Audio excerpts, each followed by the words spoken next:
Ons lees die oordeenking vir die 20ste September uit Die Here is my herder met die vriendelike vergunning van Lizette Murray. Die opskrif by vandag se gedeelte is skoonheid. En ons teksvers uit Psalm 16, die 11de vers. En daar staan: U leer my hoe om te lewe. By U is daar oorvloedige blydskap. Uit U hand kom net wat mooi is.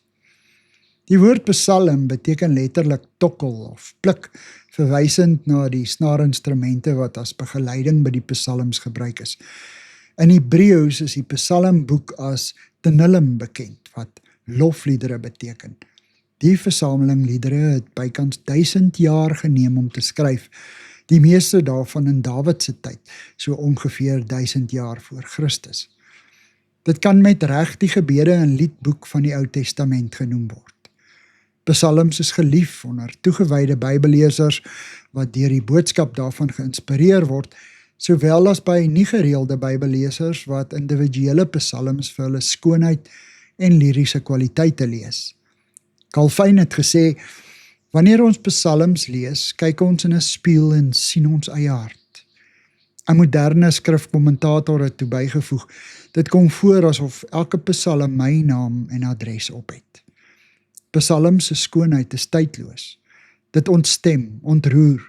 Dit rig 'n appel en vuur ons aan om ons gesigte op te lig en ons stemme te verhef, terwyl ons God se lof en roem met ons hele hart besing, saam met alles wat asemhaal.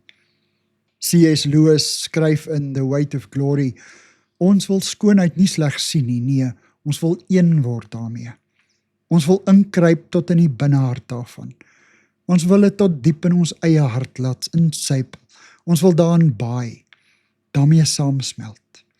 Dit is die skoonheid van psalms.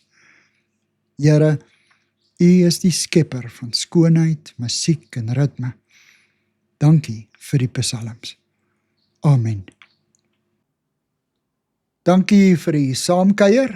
Ek deel Lizette se kontak en webblad besonderhede in die inligtingsparagraaf van hierdie voorlesing. Daar is ook skakels na voorlesings van Lizette se ander publikasies wat op hierdie platform beskikbaar is.